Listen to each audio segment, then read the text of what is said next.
기도하고 시작할까요? 네. 네, 시작할까. 아버지 하나님, 참 이 세상을 살아감에 있어서 나의 힘과 또 우리가 가진 것들을 의지할 수 없어 또 주님만을 의지합니다. 아버지 하나님, 우리가 감당하지 못하는 그러한 일들이 많이 생기고 있습니다. 코로나 사태와 또 경제적인 위기감 속에 또 우리가 살고 있고, 또 사회적, 국제적인 그러한 분쟁의 모습들도 많이 보게 됩니다. 또 사람들이 미워하고 또 서로 시기하는 그러한 가운데서 우리의 인격과 우리의 성품과 우리의 힘으로는 감당이 안 되어 우리의 것을 내려놓고 주님의 것을 붙들고자 합니다. 아버지 하나님, 참으로 주님께서 모든 죄를 이기시고 또 세상에서 승리하신 것처럼 우리 또한 승리케 할 수 있게 하여 주시옵소서. 아버지 하나님, 성령 충만함을 허락하여 주심으로 주의 능력으로 우리가 세상을 이기게 하시고 또 세상에서 화평케 하는 자가 되게 하시고 소망 없는 세상에 소망을 증거하는 전달자의 삶을 살아갈 수 있도록 은총 베풀어 주시옵소서. 오늘 이 시간 또 주의 말씀을 보고자 합니다. 말씀이 힘있게 역사하여 우리의 심령을 또 변화시켜 주시옵고, 또 주의 말씀이 힘이 있어 또 세상을 변화시키는 일에 우리가 주님의 선한 도구 되게 하여 주시옵소서. 예수님 이름으로 기도드리옵나이다. 아멘. 네. 오는 길에 갑자기 고민이 되었습니다. 콜라를 먹어야 되나? 아니면 따뜻한 커피를 먹어야 되나? 그래 운전해 오면서 계속 고민했어요. 그래서 맥도날드에 들렸는데 어떻게 했을 것 같아요? 네, 둘 다 사왔습니다. 별거 아니더라고요. 그래서 처음에는 따뜻한 커피를 먹고 지금은 이제 콜라를 앞에 놔주고 있습니다. 그러면서 이제 문득 드는 생각이, 참 콜라냐 커피냐 이 간단한 문제를 들고 이렇게 고민을 하잖아요.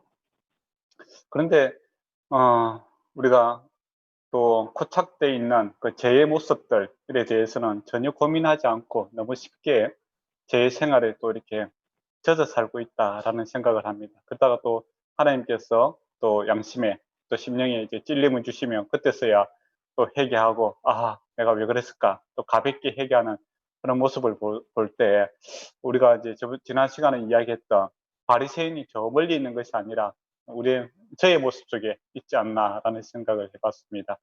그래서 앞으로는 이 콜라냐, 커피냐 고민은 뭐 두 개 다 먹는 걸로 하고 하나님의 성품을 담아가는 일에 이렇게 고민을 좀 많이 하는 저의 모습이 되었으면 좋겠다 싶은 생각을 합니다.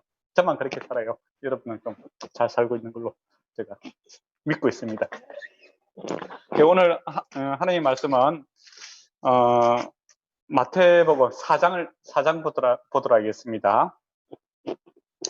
예수님께서 이제 지난 시간에 세례를 받았습니다. 그게 이제 우리를 대신해서 세례를 받았다라는 것도 가능하고, 또 마태복음 전체 주제가 예수 그리스도께서 왕으로 오셨다라고 했지 않습니까? 그래서 세례를 받는 것이 그 왕의 취임식, 이제부터 이제 왕의 역할을 하게 될 것이다라는 그런 의미가 있습니다. 그래서 세례를 받고 왕이 되어서 제일 먼저 하는 일이 뭐냐라고 했을 때 바로 시험을 받는 겁니다. 강야에서. 근데 여기서 시험을 주는 주체가 누굽니까? 예, 성령님이죠. 성령에 이끌려서 가고 있는 것을 보게 됩니다. 그래서 우리가 이제 시험 들다라고 할 때 영어로는 테스트 또는 템포테이션 뭐 이런 말이 있지 않습니까? 테스트. 예, 어느 정도 수준이 되는가 테스트하는 거고, 템포테이션 유혹하다 뭐 그런 거 있는데, 근데 이게 사실은 이제 우리 실생활에서 이게 테스트인지 템포테이션인지 이거 구별하기 힘들잖아요. 구별이 됩니까? 구별이 안 돼요. 뭐 욥의 사건에서도 봐도 하나님께서 이게 마귀에게 허락해서 테스트가 들어가지 않습니까? 근데 욥의 입장에서 보면 이게 테스트인지 이게 또 마귀에서부터 오는 건지 하나님께로부터 오는 건지 우리가 잘 알 수가 없어요. 또 성경에 보면 우리의 마음의 욕심이 또 외부의 환경과 그 사탄의 유혹과 이렇게 연합해서 죄가 된다고 했지 않습니까? 그래 보면 이게 두 개를 엄밀하게 나눌 필요는 없는 것 같아요. 그러나 답은 하나입니다. 문제는 두 개일지 모르지만 답은 하나죠. 답은 예수 그리스도께서 우리의 답이 되신다라는 있다라는 겁니다. 그래서 일단 저와 이제 여러분의 삶 속에서 이런 시험이라든지 유혹들이 올 때 예수님께서 어떻게 이것을 잘 이겨 나가는가를 보고 우리도 그 답을 얻어야 되고, 또 사실 우리의 힘만으로는 이 시험을 이길 수가 없습니다. 그래서 이제 내가 죽고 내 안에 예수 그리스도가 살아 계시다라는 것을 고백하는 것이 복음의 능력이지요. 그리고 또 더 큰 그릇에서 보면 우리에게 일어나는 이 모든 시험과 유혹과 이런 모든 환경과 또 우리 마음속에 일어나는 모든 것은 이 하나님의 크신 손 안에서 일어나고 있다라는 겁니다.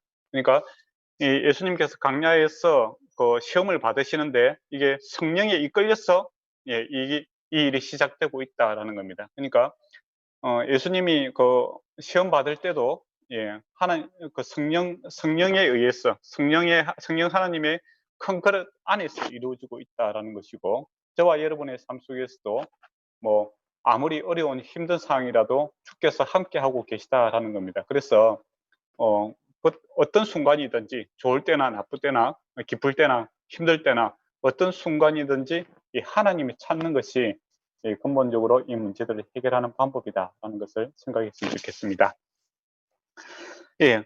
40일 동안 금식을 했어요. 그럼 왜 40일 동안 금식을 했을까요?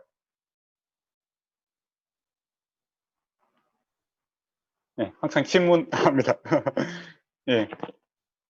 40일, 성경에 보면 이 40일이라는 게 구약에서 보면 이 새로운 날이 시작되는 그런 느낌을 줍니다.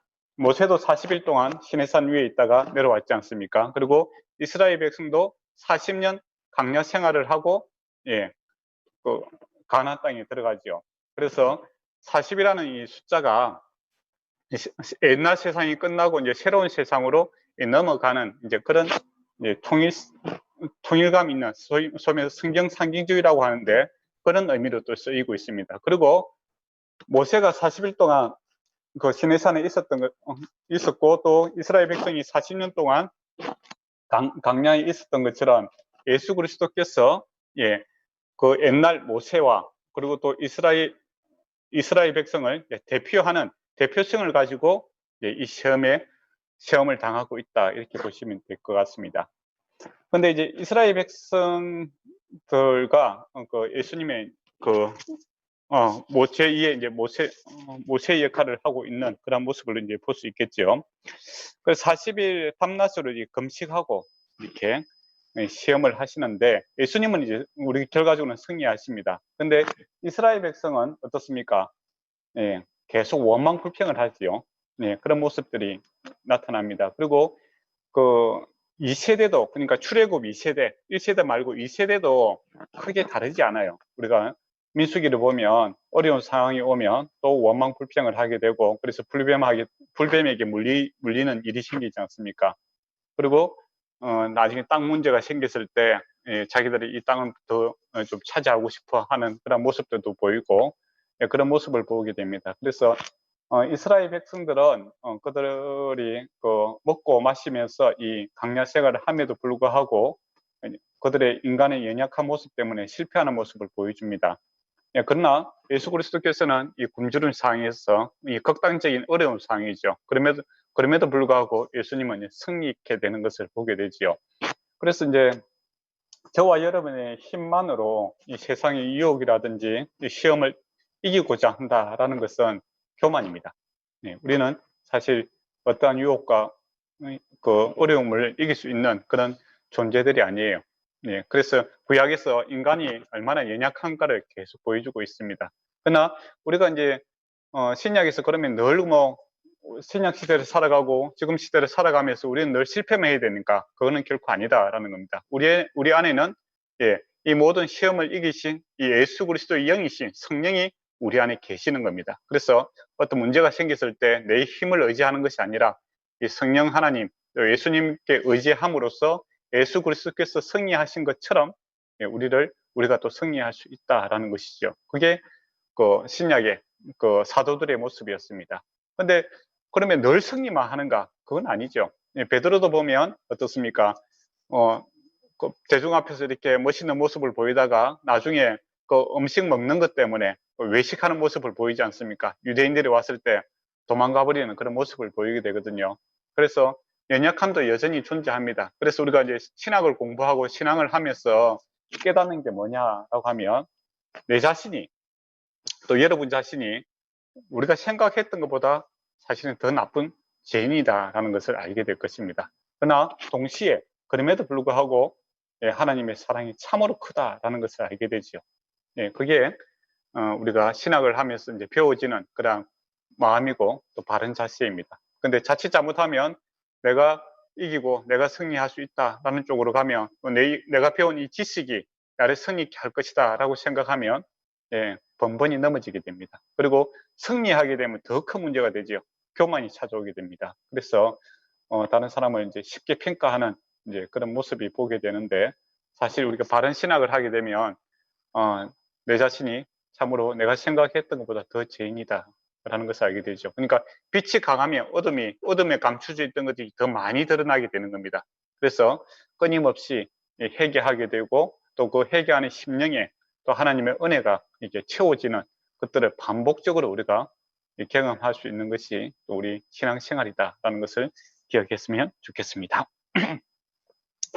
마귀의 첫 번째 시험이 뭡니까?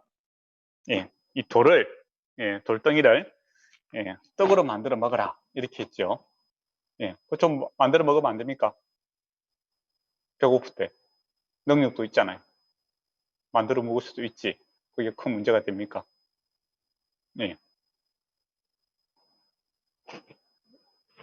뭐가 문제죠? 배고픈 사람이 밥 먹는 거 이거 당연한 거 아니에요. 예수님도 그런 부분을 인정합니다. 사람이 떡으로만 살 것이 아니다. 떡도 필요하다 이 말이죠. 그렇지 않습니까? 그리고 그 예수님의 제자들이 수수하는 그 밀밭에 지나가다가 그 이삭을 비벼서 먹지 않습니까? 그 엄밀하게 이야기하면 그 도둑질이죠. 나무의 밭에 있는 그 이삭을 뜯어서 먹는 건 도둑질이잖아요. 요즘 같으면 절도입니다. 근데 유대의 문화에서는 그게 도둑질이 아니에요. 왜냐하면 주변에 식당도 없고, 그죠? 그런 상황에서 배고픈 자들에게 이렇게 이걸 낫으로 베어서 가면 이게 도둑질이지만은 배고픔을 갖다가 일시적으로 해결하는 이런 방법들에 대해서는 허용을 해줬다 이거죠. 사람이 배고플 때 뭔가를 먹는 것은 당연한 겁니다. 근데 예수님은 이것을 거부하죠. 그죠? 그러면 왜 거부했을까? 또 마귀의 시험의 그 핵심은 뭘까? 이제 그걸 한번 생각해 봤으면 좋겠습니다. 마귀가 시험하는 그 핵심은 뭐겠습니까? 지금 우리에게도 이제 일어나는 거죠. 우리가 특히 이제 자본주의 사이에 살다 보니까, 또 물질주의 사이에 살다 보니까, 소위 말하면 월급 주는 사람이 왕이다 이거죠. 돈 주는 사람이 왕이고, 그냥 그런 사상이죠. 사람은 별거 있나? 다 육체 갖고 있고, 육체 편안하고, 배부르고 등 따시고 뭐 그렇게 사는 것이 사람이다. 그거죠. 그렇게 뭐 금식하고 뭐 하나님 찾고 종교 찾고 그렇게 하지 말고, 배고프면 배부르게 하고 기분 좋게 하고 육체 안락을 위해서 살아가라. 그게 사람들이 원하는 왕의 모습이다 이겁니다. 근데 지금 이제 신앙이 없는 이제 또 하나님을 찾지 않는 사람들은 사실 이제 그게 그 시험에 빠져 있는 거죠. 이 세상에서 배부리고 또 돈을 많이 가지게 되고 내 마음 편하고 뭐 내 하고 싶은 대로 하고 이게 천국이다. 이제 그런 생각을 갖고 살아가지 않습니까? 이게 이제 마귀의 첫 번째 시험이었습니다. 거기에 대해서 예수님도 떡은 필요하다. 그거죠. 그러니까 하나님께서 우리의 뭐 육신의 필요를 갖다가 무시하는 거 아닙니다. 육신의 필요 인정한다. 그러나 사람은 하나님의 형상으로 지음을 받았기 때문에 사람은 하나님의 말씀으로 살아가야 된다는 겁니다. 그러니까 사람은 짐승이 아니다라는 겁니다. 근데 진화론자들, 유물론자들 이런 사람들은 사람을 짐승으로 비교하죠. 그죠? 짐승과 같다. 그렇게 생각합니다. 또 뭐 하나님의 영적인 세계 이런 것들은 무시하죠. 그래서 하나님께 예배드리고 이런 것들 뭐가 중요하냐? 그런 예배드리고 종교 이런 것 갖다가 하나의 극히 개인적인 사생활의 영역으로 이렇게 가두어 버립니다. 그건 중요한 게 아니고 우리가 갖고 있는 먹고 마심의 문제가 제일 중요하다. 그렇게 생각을 하지요. 그건 요즘에 이제 코로나 사태에서도 보면 좀 잘 나타납니다. 먹고 마시는 일, 그 생존을 위해서, 살아가기 위해서 돈을 버는 이런 것들에 대해서는 많이 허용을 하죠. 어쩔 수 없으니까 해야 된다. 그렇게 하지만은 뭐 예배 드리고 종교, 그러니까 하나님 앞에 나가서 이런 것들에 대해서는 굳이 왜 그렇게 해야 되는가? 그렇게 이야기합니다. 굳이. 먹고 마시면 문제가 아니고 생활의 문제, 또 돈을 버는 문제도 아닌데 왜 그렇게 모여서 예배 드리고 또 그렇게 그런 종교 생활을 하느냐라고 이렇게 가치를 갖다가 절하시키는 그런 모습들이 많이 나타나지요. 그게 이제 요즘에 이제 나타나는 이게 첫 번째 시험의 모습이지요. 근데 성경에서는 우리가 먹고 마심 이전에 뭐라고 합니까? 먼저 그 나라와 그 의를 구하라. 사람은 먹고 마심이 중요하지만 그보다 더 중요한 존재다. 그 중요한 이유가 뭐냐라고 했을 때 바로 하나님께 예배하고 하나님과 관계를 형성하고 살아가는 것이 먹고 마심의 문제보다 더 중요하다. 그리고 이 하나님과의 관계가 회복될 때 이 모든 것이 더하리라 라는 주의 약속이 있습니다. 그러니까 우리가 먹고 마심의 문제는 내 힘으로 살아가는 것이 아니라 이 강야잖아요. 강야이기 때문에 내 힘으로 살아갈 수 없다는 겁니다. 그러나 먹고 마심의 문제는 하나님으로부터 해결된다라는 것이죠. 지금도 똑같습니다. 지금도 우리가 살아감에 있어서 사람들이 이제 먹고 마심의 문제가 가장 크지요. 돈 버는 문제가 제일 크지 않습니까? 근데 이것이 사람의 힘으로 해결이 안 됩니다. 어떤 사람은 목사님 한 100억씩 버는 사람이 있고 그런 사람인데 해결되지 않습니까? 아니죠. 그 사람이 100억을 벌더라도 그 사람이 이 공허함이 채워지지가 않지요. 그래서 부자들이 더 많이 부를 가지고 싶어하고 또 불안해하고 염려하고 또 없어질까 걱정하고 그런 모습들이 이게 물질이 많다고 이렇게 해결되는 문제가 아니다라는 겁니다. 그러면 어떻게 해결되는가? 바로 하나님의 말씀, 하나님과 관계가 형성되어야만이 이 먹고 마심의 이 물질적인 문제가 해결된다라는 것이 예수님께서 하시고자 하는 말씀입니다. 그래서 저와 여러분은 먼저 그 나라와 그 의를 구할 때, 즉 주님을 구할 때, 하나님의 말씀을 구할 때, 이 떡의 문제가 해결된다라는 것을 우선순위를 갖다가 바꾸면 안 된다라는 겁니다. 근데 세상은 우선순위를 바꿔버리는 시험이 있죠. 마귀 같은. 그 종교는 다음에 대학 가서 좋은 직장 얻고 나서 예배드리면 된다. 이런 식으로 이제 우선순위를 바꾸는 사람도 있고, 요즘은 아예 무시하는 사람도 있죠. 종교생활 다 똑같다. 뭐가 중요하냐? 일단 먹고 살아야 되지 않느냐? 그렇게 이야기하는 것이 현대 사회의 마귀가 우리에게 주는 시험이다라는 것이죠. 그리고 두 번째 이제 시험은 뭡니까? 예수님은 거룩한 성으로 데려갑니다. 이게 거룩한 성이 아마 예루살렘 성이겠죠. 한 성 중에서 일어나는 거죠. 성전에 올라와서 뛰어내리라 이야기합니다. 그러면서 6절에 보면 그가 너를 위하여 그의 사자를 명하시리니 그들이 손으로 너를 받들어 발이 돌에 부딪히지 않게 하리라 이야기를 합니다. 이거 시편에 있는 하나님의 말씀입니다. 그러니까 사탄이 뭘 하냐면 그래 하나님 말씀 좋다. 이 하나님 그래 말씀대로 산다니까 성경에 보니까 이런 말씀이 있네. 뛰어내려 봐라. 그러면 천사가 너를 발을 붙여주실 것이다 라고 이야기를 하죠. 여러분 이 말씀에 대해서 어찌 생각합니까? 성경이 있으니까 그래 해야 되는 거 아닌가? 그렇게 생각하십니까? 이렇게 적용하는 것이 바로 이렇게 성경을 문자적으로 적용하는 겁니다. 이 말씀은 시편 91편 11절과 12절에 이제 나오는 말씀이죠. 그래서 시편 이제 91편은 전체적으로 이 말씀의 의미가 뭐냐면 삶의 여정에 있어서 하나님께서 우리를 지키고 이제 보호해 주실 것이다 라는 의미입니다. 그런 의미로 이제 우리에게 주신 말씀이에요. 그런데 마귀가 뭐라고 하냐면 하나님의 말씀을 이제 말씀으로 산다니까 말씀을 가지고 문자적으로 가지고 와서 그것을 악용하는 그런 이제 모습을 보게 됩니다. 이런 모습들은 이제 우리 또 교회에서도 나타날 수도 있겠지요. 여기서 교회라는 것은 이제 이단들의 모습들에 대해서 많이 나타나게 됩니다. 이단들이 말씀을 갖다가 이렇게 오용을 하는 거죠. 문자적으로 가져와 본래의 의미를 갖다 무시하고 그 문자적인 의미를 가지고 와서 이제 적용시킴으로써 사람들을 위험에 빠뜨리고 또 사람들이 힘들게 만드는 이제 그런 모습을 보게 되죠. 예. 그게 바로 그 예수님이 지금 마귀가 시험하고 있는 그런 모습입니다. 그리고 이제 그 높은 성에서 이제 높은 성이 성전이잖아요. 거기서 뛰어내렸을 때 어떤 일이 생기겠습니까? 많은 사람들이 놀라겠죠. 그리고 또 예배하러 온 사람들이 그 사람에게 이렇게 집중이 되지 않겠습니까? 그걸 이제 예수님께서 허용을 하지 않습니다. 왜냐하면 그 성전은 뭐 하는 곳이죠? 성전의 그 기본적인 목적은 뭡니까? 바로 예배하는 곳입니다. 예배하는 곳. 그죠? 예배하는 곳이죠.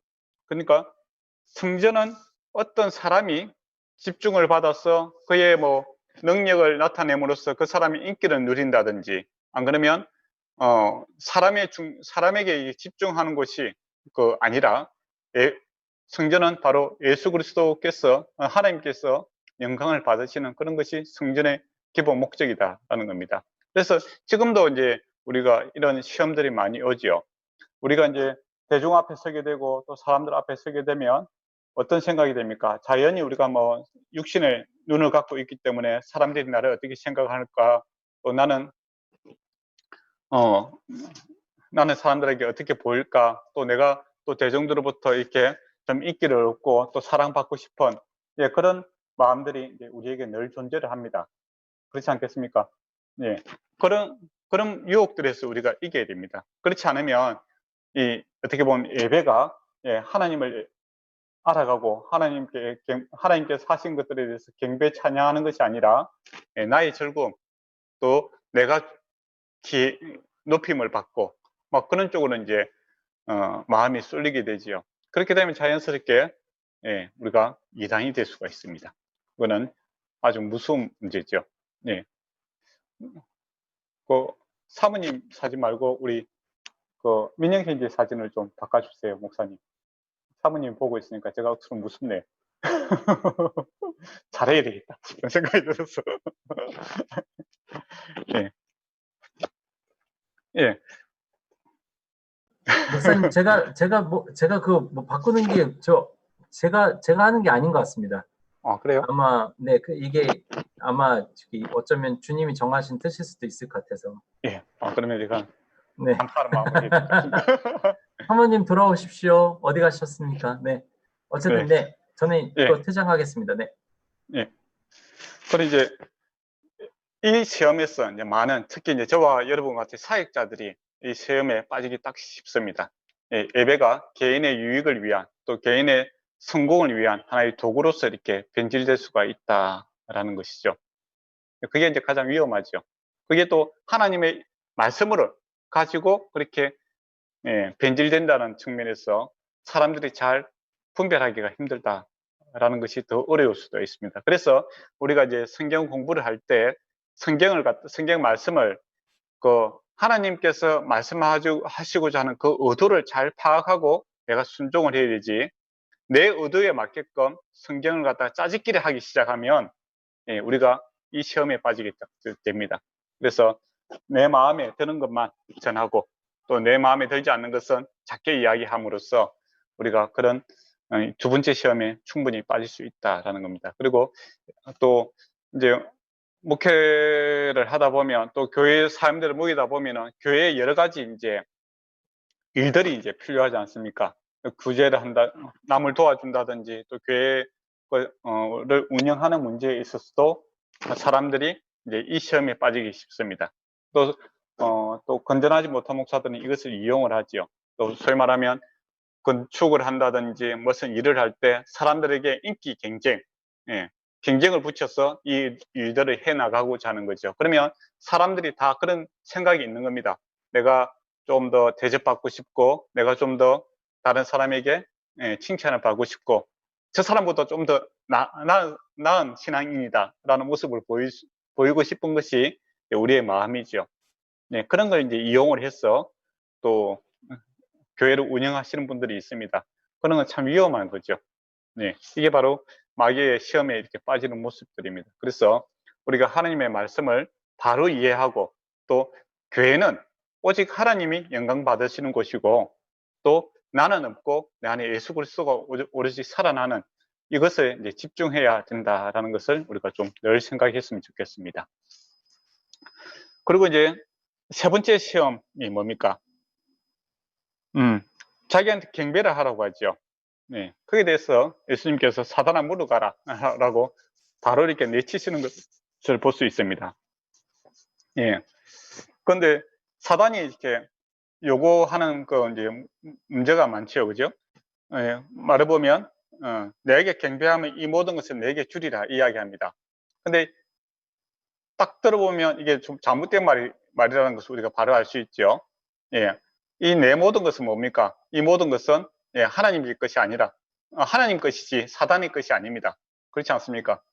그 창세기 1장 1절에 보면 하나님이 천지를 창조하셨느니라 이렇게 하잖아요. 그래서 이 천하 만물은 하나님의 것입니다. 근데 사단은 속이는 자죠.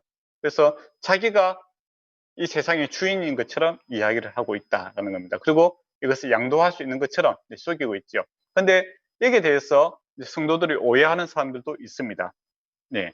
무슨 말이냐면 이 세상은 사단의 것이고, 천국은 하나님의 것이다. 이제 그렇게 이제 생각하시는 분들이 있죠. 아닙니다. 천국도 하나님의 것이고, 이 세상도 하나님의 것입니다. 하나님이 세상을 이처럼 사랑하사 독생자를 주셨다라고 하지 않습니까? 저와 여러분이 보고 있는 이 모든 것은 병들고 힘들고 또 부패하였지만은 여전히 하나님의 소유에 있다라는 것이죠. 그래서 이 모든 것은 하나님의 것이다라는 것을 아셔야 됩니다. 그리고 이제 이원론적 사고를 갖고 있는 사람들이 있어요. 마치 우리가 어렸을 때 만화 같은 데 보면 한쪽에 천사가 나타나고 한쪽에 이제 마귀가 나타나서 이렇게 막 이야기하지 않습니까? 그런 것처럼 사탄과 하나님이 이렇게 동등한 위치에서 이렇게 싸울 수 있는 그런 존재로 사탄을 이제 생각하시는 분이 있는데 아닙니다.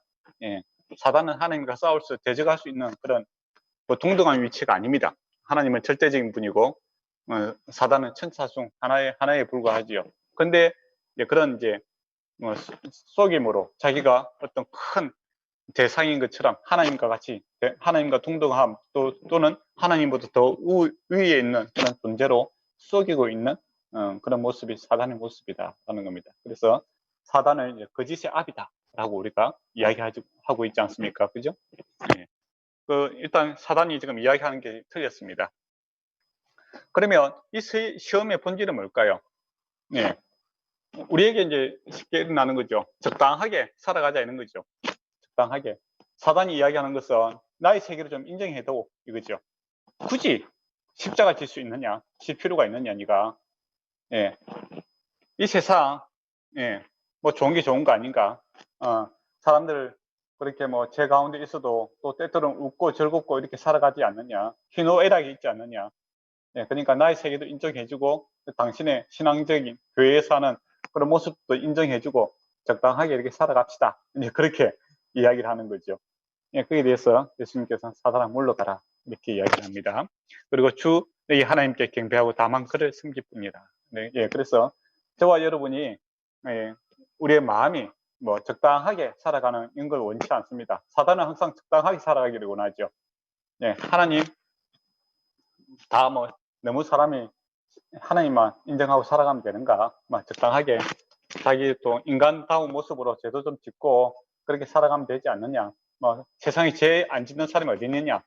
그렇게 이야기를 하죠. 물론 사단의 말이 많습니다. 죄 안 짓는 사람이 어디 있겠어요? 그러나 우리는 회개해야 되겠죠. 그죠? 회개하면 되는 겁니다. 회개해야 되죠. 근데 회개하지 않는 그런 것을 허용해주고 적당하게 살아가고자 하는 그런 모습들이 이제 사단의 유혹이다라고 이렇게 보시면 될 것 같습니다. 근데 이게 여기서 이제 또 공통점이 있어요. 예수님께서 이 사단의 유혹을 이기는 이 공통점이 뭐냐면 두 가지가 있습니다. 첫 번째는 하나님의 이름을 이용하는 겁니다. 하나님의 이름으로 물리치고 있는 거고, 두 번째는 성경의 말씀으로 이기고 있다는 겁니다. 그래서 우리에게 이제 이것을 적용하면 우리가 시험이 올 때, 어떤 고민이 오고 이 상황이 올 때 주님이라면 어떻게 하실까? 이게 이제 고민, 하나님이라면 이제 주의 이름을 사용하는 거죠. 그리고 또 우리에게 막 유혹이 막 생길 때 예수 그리스도 이름으로 우리가 기도하고 명하면 또 효과가 아주 뛰어납니다. 예, 예수 그리스도 이름을 명하노니 악하고 더럽고 추한 생각, 죄된 생각아 물러가라. 이렇게 외치고 이렇게 기도할 때 또 우리 성령, 우리 안에 우리를 도우시는 성령께서 이렇게 역사하시는 그런 모습들을 우리가 보게 되지요. 그런데 사람들이 이제 적당하게 이렇게 좀 즐기고 싶은 그런 게 있지요. 그래서 죄를 짓는 경우가 더 많습니다. 쉽게 이야기하면 그런 거죠. 새가 내 머리 위로 이렇게 날아갈 수는 있어요. 그건 세상이죠. 예, 사단이 또 주변 환경이 우리를 이렇게 유혹할 수 있는 겁니다. 우리 상황이 좀 악한 세상이다 보니까. 그렇지만은 그 새가 내 머리 위에 둥지를 트게 되는 것은 나의 잘못도 있는 거죠. 그렇지 않습니까? 네, 새로 내 머리 위에 둥지를 트지 못하게끔 이렇게 쫓아버리면 되지 않습니까? 그 쫓는 방법이 하나님의 이름을 사용하는 거고, 주님이라면 어떻게 하실까? 이걸 생각하고 기도해야 된다는 겁니다. 그리고 주의 말씀으로 참과 거짓을 구별하여 이게 옳지 않다라고 하면 내가 죄를 짓는 것이 아니라 주의 말씀대로 살고 싶습니다 라고 고백함으로써 죄를 이길 수가 있는 거예요. 그런데 저도 그렇고 뭐 많은 사람들이 어떤 유혹이라든지 시험들이 이렇게 새가 날아다닐 때 사람들이 그 보암직도 하고 먹음직도 하고 이런 것들에 대해서 쉽게 이렇게 허용을 하고 거기에 계속 집착하다 보면 어느 새에 내 머리 위에 새가 이제 둥지를 틀고 있는 그런 모습을 보게 됩니다. 그게 인간의 연약함이죠. 그렇지만 새 둥지 틀었다고 이제 끝이 아니죠. 그거는 뭐 틀어보면 되죠. 쫓아버리면 되는 겁니다. 그때도 동일하게 예수 그리스도의 이름으로 우리가 그것을 틀어버리고 일어나는 것이, 회개하는 것이, 그리고 다시 하나님의 사람을 걸어가는 것이 본 모습이지. 새 둥지 한번 틀었다고 나는 이제 안 돼, 뭐 그렇게 절망하고 좌절할 필요는 없다라는 겁니다. 그래서 처음에 말씀드린 것처럼 우리가 신앙생활을 하면 할수록 내 자신이 내가 생각하는 것보다 더 나쁜 사람이다라는 것을 알게 될 겁니다. 그렇지만 여전히 주께서 나를 사랑하시고 붙들고 계시다라는 은혜가 죄보다는 은혜가 크다라는 것도 알게 될 것이고, 또 나는 무능하나 새 한 마리 쫓지 못하고 내 머리에 둥지를 털게끔 그렇게 살아가는 무지와 무능 가운데 살아가나 주께서 온전히 우리를 또 거룩게 하시는 그 거룩을 또 경험하게 되는 것이죠. 이게 이제 신앙생활의 모습입니다. 혹시 요 4장 1절에서 11절까지 그 시험에 관련된 본문 중에서 질문할 거 있으면 질문하셔도 됩니다.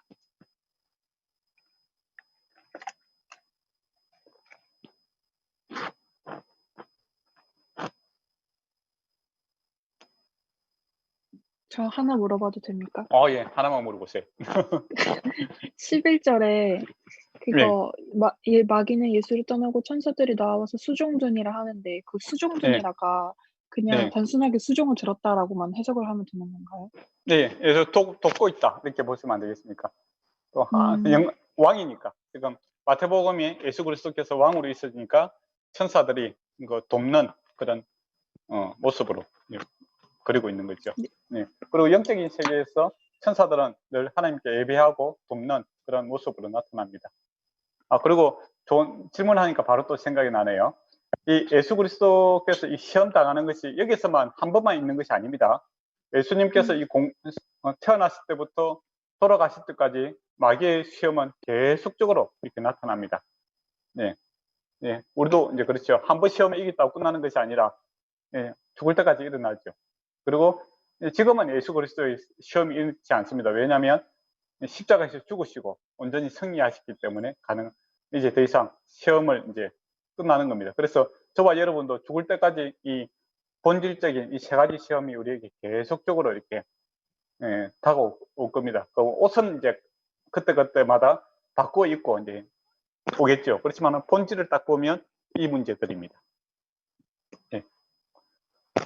그러면 이제 12절부터 해서 16절까지 보도록 하겠습니다. 예수님께서 이제 요한이 잡히셨다는 소리를 들었습니다. 요한이 왜 잡혔을까요? 요한이 요즘 같으면 이제 그 왕을 갖다가 그 비판을 했죠. 헤롯 안디바. 예, 헤롯 안디바는 이제 갈릴리 지역을 이제 다스리고 있는 그런 왕이죠. 그러니까 헤롯 대왕이라는 사람이 죽고 나서 지난 시간에 말씀드렸는데 그 아들들이 그 땅을 갖다가 삼분할해서 다스리고 있었습니다. 그 갈릴리 지역은 이제 누가 다스리고 있었냐라고 하면 헤롯 안디바입니다. 이 사람이 이제 로마로 가는 중에 자기 동생 빌립의 집에 그 놀러 갑니다. 들렸다 가죠. 예, 빌립은 그러니까 갈릴리 이스라엘 지도가 이렇게 있으면 위쪽에 갈릴리 지역하고 그 밑에 사이까지 이렇게 길다랗게 있는 부분을 이제 이 헤롯 안디바가 이제 다스리고 있었고, 지난 시간 말씀드린 유다 지파는 그 아카리온이 있었는데 그 폐위가 됩니다. 그래서 그 로마에서 직접 다스리고 있고, 빌립은 요단강 동쪽에 있는 지역을 갖다 다스리고 있었는데, 빌립은 이렇게 정치적인 역량이라든지 그런 게 상당히 좀 떨어지는 그런 사람입니다. 그에 비해서 헤롯 안디바는 상당히 정치적인 인물이고 또 힘이 있는 사람이죠. 그런데 이 사람이 이제 동생 집에 갔다가 그 제수시죠. 그 사람하고 눈이 맞아서 이렇게 같이 살게 되는 거죠. 그리고 이 헤롯 그 헤로디아죠. 헤로디아도 상당히 이게 야망이 있었던 사람인 것 같아요. 그러니까 권력에 대한 욕심이 많았던 사람인 것 같아요. 그래서 사실 빌립이 이제 정치적으로 좀 약간 무능하고 힘이 없었어요. 그래서 그런지 그걸 버리고 그 이제 헤롯 안디바와 이제 함께 살게 되는 이제 그런 일이 생겼습니다. 그게 이제 율법에서 보면 이제 근친상간이죠. 거기에 대해서 그 요한이 이제 하나님 말씀을 선포하죠. 그렇게 해서는 안 된다라고 이야기를 합니다. 들어보니까 기분이 나쁘죠. 그래서 이 요한을 갖다가 그 성체에다가 가둡니다. 이 성체는 어디 있냐면은 여러분이 지도가 이제 갈릴리 호수가 있고 쭉 밑에 내려오면 사이가 있지 않습니까? 그 사이에 바로 주변에 있는 그 별장이죠. 별장처럼 만들어 놓은 성체가 있습니다. 성체라고 하는 것은 임금이 사는 시스도 있고 그 밑에 그 감옥도 있는 것을 이제 성체라고 합니다. 감옥도 존재하고 그 다음에 생활하는 공간도 있는 것을 이제 성체라고 하죠. 거기다 이제 가두어 놨어요. 아마 죽이고 싶었을 건데 죽이지 못한 이유는 그 이스라엘 사람들이 이 세례 요한을 선지자라고 이야기하니까 그 정치적인 인물, 종교적인 큰 인물을 갖다가 죽이면 정치적인 부담이 많이 되지 않습니까? 그래서 죽이지는 못하고 거기에 가두어 놓았다는 겁니다. 그 소식을 듣고 예수님은 갈릴리로 가십니다. 예. 원래 이제 세례를 받았던 데는 그 유다 쪽에 밑에 사해와 예루살렘 근처입니다. 밑에 있는 요단강에서 세례를 받고 이제 그 소식을 듣고 예수님은 갈릴리 쪽으로 가시죠. 예, 그러고 보면 참 요한 입장이 좀 섭섭하지 않겠어요.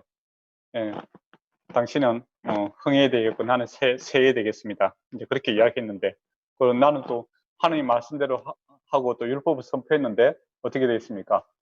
예, 감옥에 갇혔어요.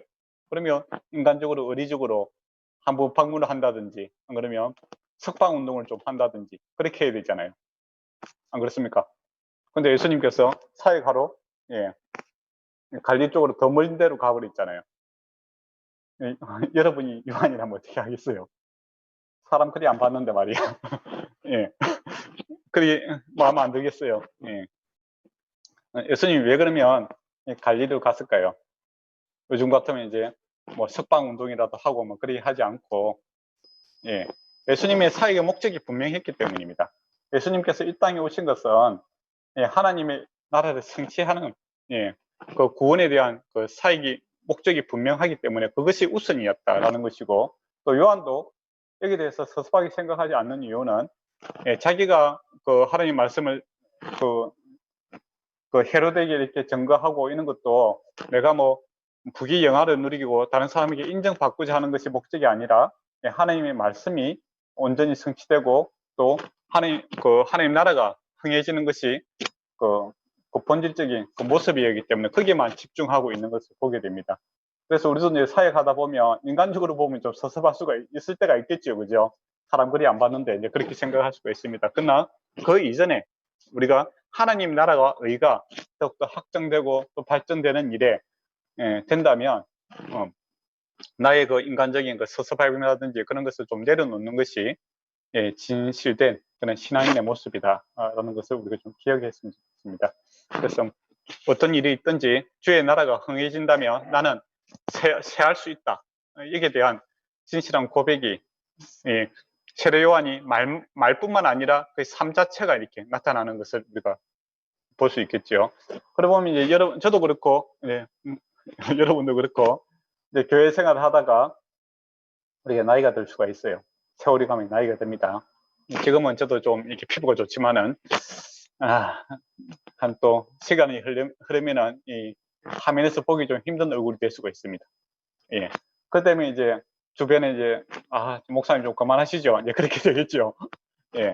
그럴 때 이제 좋은 다시 그 후임들을 자리를 물려주고 교회에 적이 된다면 내가 좀 물러날 수 있는 믿음의 결단들도 이제 필요하다라는 것이죠. 그래서 교회는 하나님께서 영광이 되고 주님의 나라가 확장된다면 나는 언제든지 새할 수 있다. 나는 내 것을 내려놓을 수 있다라는 마음으로 우리가 처음부터 이렇게 목회를 좀 시작했으면 좋겠어요. 그렇지 않으면은 나중에 내가 이때까지 교회를 섬기고 내가 해놓은 게 얼만데 막 그런 생각도 들고 막 소위 말하는 본전 생각이죠. 본전 생각 되고 뭐 그렇게 하면은 그 사람이 걸림돌이 될 수가 있다라는 겁니다. 그래서 이 세례 요한의 모습에서 우리가 참 그 하나님의 종들이 어떻게 사역을 해야 되는가 그런 모습을 우리가 발견할 수 있을 것 같아요. 그리고 또 예수님께서 이 갈릴리로 가신 이유는 또 말씀을 이제 15절에 보면 16절에 보면 스볼리 땅과 납달리 땅과 요단강 저편 해변길 이방인의 갈릴리여라고 되어 있지 않습니까? 흑암에 앉은 백성이 큰 빛을 보고 사망의 땅과 그늘에 앉은 자들에게 빛이 비추었도다 이렇게 이야기합니다. 그러니까 예수님께서 가신 곳은 가장 낮은 곳으로 계속 가고 있는 겁니다. 영광을 받기 위해서 세상의 스포트라이트를 받기 위해서 가는 것이 아니라 갈릴리가 지난 시간에도 말씀드린 것처럼 이 북방에 있기 때문에 아수르라든지 바벨론에 의해서 이방 민족에 대해서 쉽게 이렇게 침략을 받는 그런 구조입니다. 그것 때문에 그 갈릴리 지역이 빨리 타락을 하게 되고 또 하나님의 말씀과는 관계없는 그런 곳이고 또 경제적으로도 약탈 많이 당하니까 어렵겠지요. 그래서 어려운 지역에 주님께서 내려가고 있는 것을 보게 됩니다. 그 내려가신 목적이 뭐겠습니까? 그들을 회복시키기 위해 그죠. 그러니까 주님께서 가난해진 이유는 우리를 부하게 하기 위해서입니다. 그리고 주님께서 우리를 죄인의 모습을 오는 이유는 우리를 거룩하게 하기 위해서 오신 것이다라는 것이죠. 그래서 저도 오늘 이제 설교 중에서 이제 부에 대해서 이야기했는데 주님은 부한 것을 좋아하십니다. 에덴 동산이 부강한 곳이었고 아브라함이라든지 솔로몬이라든지 다윗이라든지 다 부자였어요. 그리고 구약의 선지자들은 가난하고 힘든 사람들을 회복시켜야 된다. 그 가난하고 어려운 것은 이 하나님께서 원하시는 것이 아니라 죄의 그 하는 모습들이기 때문에 회복시켜야 된다고 강하게 이야기를 합니다.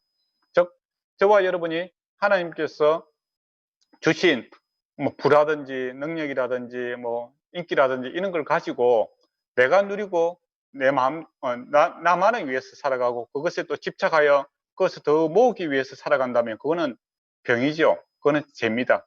그렇지만은 하나님께서 주신 것을 가지고 가난하고 낮은 자리에 들어가서 그들을 회복시키는데 사용한다면 그거는 하나님께서 주신 그 축복의 통로의 역할을 제대로 하고 있다라는 겁니다. 교회도 항상 그런 모습이죠. 교회가 하나님의 복과 땅의 복들을 가지고 항상 교회는 우리가 뭐 전세 살고 또 월세 살고 있지만은 다른 사람을 돕는 일에 항상 힘쓰고 있습니다. 그거는 어느 세계 어느 교회든지 다 그런 모습을 갖고 있어요. 교회 자체는 힘이 없어 보이나 하나님께서 까마귀들을 통해서 또 하나님께서 하늘의 하나님께서 도우심으로 항상 교회는 지역사회와 또 사람들을 돕고 사람들을 회복시키는 일에 힘쓰게 되는 그런 모습을 보게 됩니다. 그게 이제 교회가 지향해야 될 그런 모습이죠. 근데 어느 순간에 교회가 모으기 시작하면 망합니다. 중세교회 같이. 또 그 예수님 사시던 그 당시에도 그 여러분이 그 성전에 예수님 그 당시 성전에 그 포도송이를 황금으로 만들었습니다. 이거. 예. 엄청난 포도송이를 황금으로 만들어 걸어놨어요.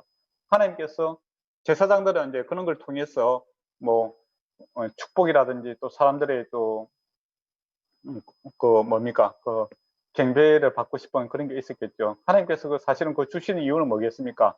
그 황금을 갖다가 포도송이 만든 것이 아니라 그것을 가난하고 힘든 사람들을 도우라고 준 건데 그들이 착취하고 모으고 있는 그런 모습을 보게 되죠. 그것 때문에 망하는 겁니다. 우리도 똑같아요.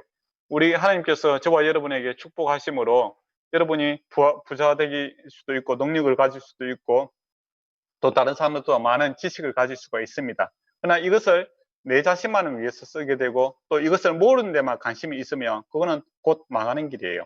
예, 그거는 복이 되지 않습니다. 그러나 하나님께서 우리에게 주신 것들을 예수님처럼 낮고 힘들고 어두운 곳에서 우리가 내려가서 그들을 회복해 한다면 그것이 오늘 주님께서 하시고자 하는 일을 우리가 동참하고 있다는 것을 생각했으면 좋겠습니다. 네. 그리고 이제 17절에 보면 회개하라 천국이 가까이 왔느니라 이야기를 합니다. 네. 여기서 가까이 오다는 것은 제가 일본에서 말씀드렸는데 미래형이 아닙니다. 예수님 자신이 천국이잖아요. 그래서 계속 지속적인 단어입니다.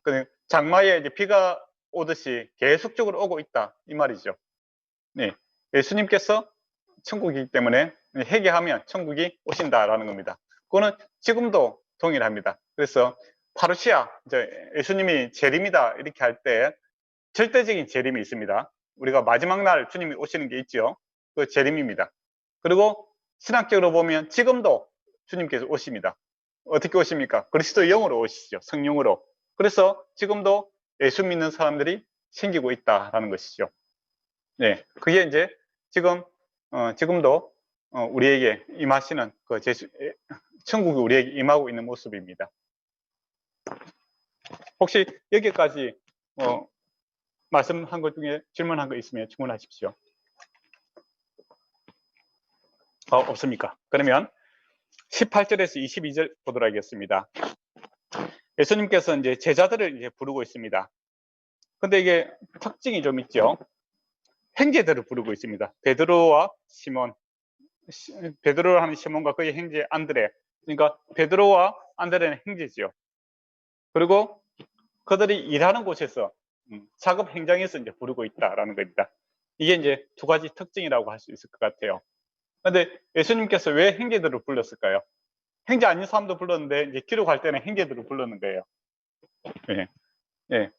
우리는 그리스도 안에서 한 형제들이다라는 겁니다. 남이 아니고 그리스도 안에서 형제들이고 우리 안에서 교제가 일어나야 된다. 이제 그런 의미가 있는 거고 또 일하고 있을 때 불렀어요. 놀고 있을 때 부르는 게 아니고 나중에 마태도 부를 때 보면 마태가 일할 때 부릅니다.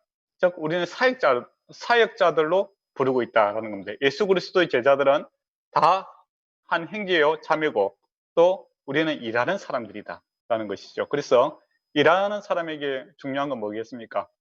여러분이 사장님이라면 직원들에게 요구하는 건 뭘까요? 정직과 성실이겠죠. 예. 착하고 충성되다. 이게 바로 그겁니다.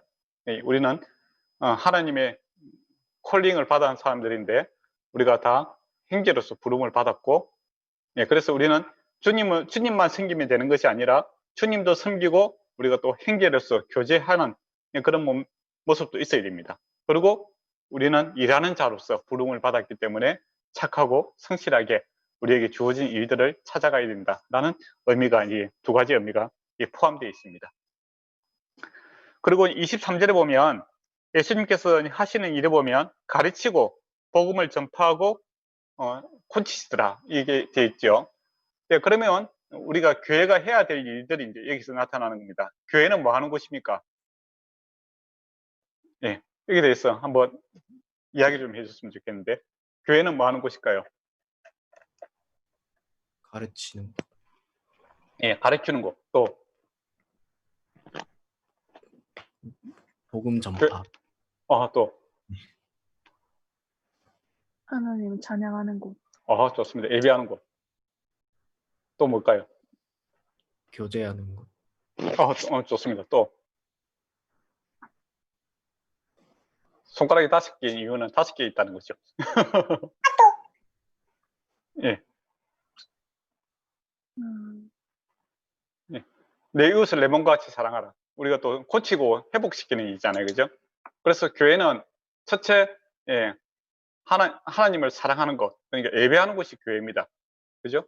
그 다음에 이웃을 사랑하라. 우리가 또 예수님께서 고치고 회복시키고 가난한 자를 돕는 일을 하지 않습니까? 그래서, 그리고 또 교회는, 예, 가르침이 있어야 되는 겁니다. 우리 지금 성경 공부하고 뭐 그렇게 하는데 가르치는 곳이고, 네 번째는 이제 교제. 우리가 한 형제의 자매로서 서로의 삶을 알아가고 또 서로를 격려해주고 위로하는 그런 교제가 필요하는, 예, 그런 곳이죠.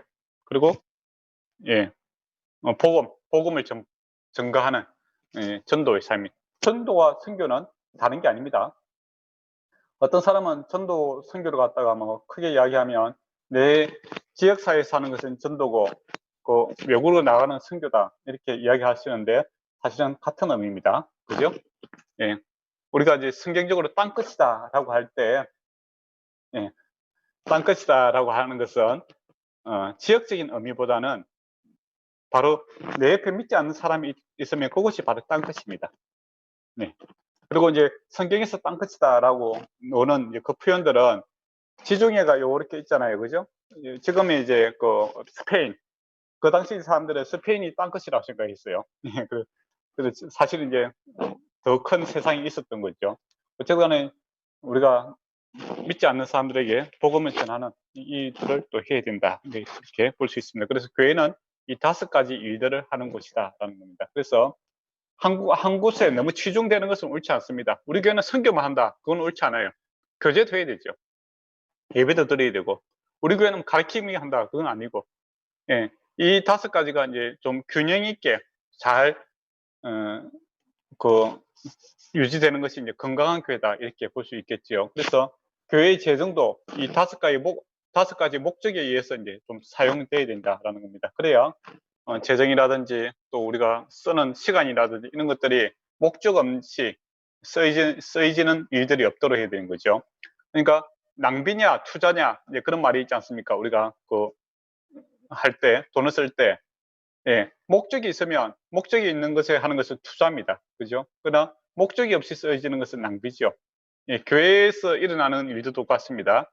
교회의 재정이라든지 또 교회의 뭐 시간 투자 이런 것들이 이 5가지 목적 이게 합하게 사용되어진다면 이것은 하나님의 거룩한 일을 하고 있는 거지요.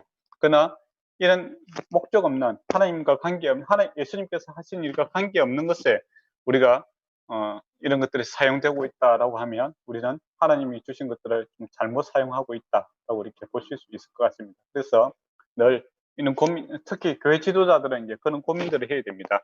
우리가 지금 쓰고 있는 것들이 어떤 목적에 의해서 사용되고 있는가 이런 고민들을 하셔야 우리가 하나님 앞에 갔을 때 책망받지 않을 거라고 생각합니다. 그리고 이제 여기서 보면 이제 하나님 예수 그리스도의 이 말씀이 그냥 사상으로 끝나는 것이 아니라 실제화되고 있다라는 것을 우리가 잘 봐야 됩니다. 그러니까 뭐 가르치고 뭐 이런 것들이 그냥 학문으로서 끝나는 것이 아니라 이 예수 그리스도의 말씀이 삶을 회복시키는 그런 실존성이 있다라는 것을 우리가 봐야 되겠죠. 교회는 이제 그런 곳입니다.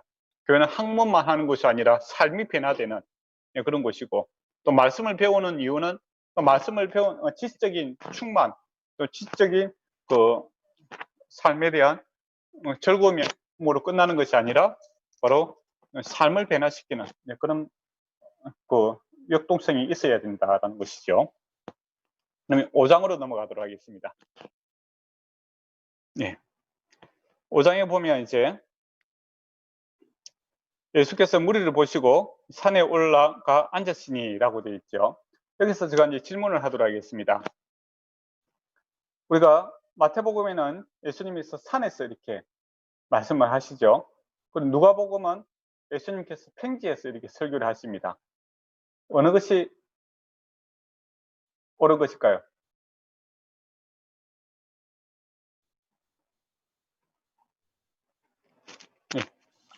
둘 다.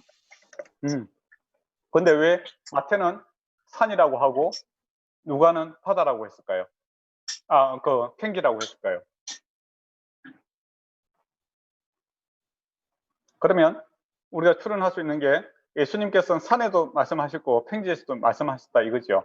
그러면 예수님께서는 한 번 가르치고 말았다는 것이 아니라 기회가 있는 대로 하나님의 말씀을 이제 계속 가르치고 전파하셨다 이렇게 볼 수 있습니다. 근데 마태는 의도로 가지고 지금 산에서 말씀하셨다 이야기를 하고 있고 누가는 의도로 가지고 평지에서 말씀하셨다라고 우리가 추론을 할 수 있습니다. 그러면 왜 마태는 산이라는 것을 강조를 했었고 누가는 평지라는 것을 강조를 했을까요? 이런 이제 의문들을 가지고 그 답을 찾아야 됩니다. 예, 마태는 예수님이 유대인의 왕으로 오셨다라는 것을 강조를 하고 있죠. 그래서 이 예수님이 제2의 모세다. 모세가 이제 시내산에서 내려와서 율법을 선포하지 않습니까? 그죠? 내려와서 그것처럼 예수님이 산에서 하나님의 말씀을 율법을 선포하고 있는 그 모습을 보여주고 있는 겁니다. 그래서 옛날에 이스라엘 백성을 구원했던 그 모세라면 지금 온 인류를 구원할 수 있는 구원하시는 분이 바로 이 예수 그리스도시고 또 이 예수 그리스도가 우리에게 하나님의 말씀을 지금 선포하고 있다라는 것을 강조를 하고 있는 겁니다. 그러면 누가는 왜 평지에서 이렇게 말씀을 가르쳤다 이야기를 할까요? 그런데 누가복음에 보면 예수님께서 배에서 올라가서 이제 말씀을 전가합니다. 보면 즉 이 복음이 온 인류의 전파, 그 유대인들의 입장에서 보면 이 땅은 그 이스라엘 땅이고 바다는 다 이방을 가리킵니다. 그러니까 이 예수 그리스도의 복음이 헬라는 그 누가복음은 그리스 사람들한테 헬라 사람들한테 전파되지 않습니까? 예, 이 복음이 바다 건너 이방인에게 이렇게 선포되어야 된다. 그리고 예수 그리스도의 이 가르침은 유대인에게 한정되는 것이 아니라 이방인에게도 적용되어야 된다라는 것을 강조하기 위해서 이제 그와 같은 그 그림을 그리고 있는 거죠. 그래서 우리가 성경을 읽으실 때 다 하나하나가 중요합니다. 그리고 1절에 보면 예수님께서 이제 산에 앉으시고 또 2절에 보면 입을 열어서 가르치고 있다라고 되어 있죠. 그것도 이제 중요한 의미가 있습니다. 앉아서 가르치도 뭐 서서 가르치도 그게 중요합니까? 그렇게 생각할 수 있겠죠. 근데 중요합니다. 예, 앉아서 가르친다라는 것은 그 당시 랍비들이 그러니까 그 말씀을 가르치는 그런 사람들이 하나님 말씀을 선포할 때, 즉 중요한 이야기를 할 때 앉아서 가르친다 이 표현을 씁니다. 요즘 같으면 이제 목사님이 강대상에 서서 이제 말씀하셨다 이와 같은 의미죠. 그러니까 지금 하고자 하는 내용은 중요한 이야기다라는 것이고 또 입을 열어서 이야기하는 저도 뭐 이야기할 때 입을 열고 이야기하지 않습니까? 당연한 이야기를 하고 있는 거예요. 당연한 이야기를 쓰고 있다는 것은 중요하다라는 겁니다. 지금 예수님께서 지금 하신 말씀은 하나님의 권능을 가지고 중요한 이야기를 하고 있다. 꼭 들어야 된다. 이 이야기를 강조하고 있습니다. 그리고 이 무리들이라고 했지 않습니까? 이 무리들은 누굴까요? 여러분이 그 당시 예수님과 갈릴리에 있었던 이 갈릴리 가브나움에 있었던 사건이거든요. 갈릴리 호수가 이렇게 있으면 그 위에 가브나움이 있습니다. 이 가브나움은 그 지역 사회의 중심이 되는 그런 곳이죠.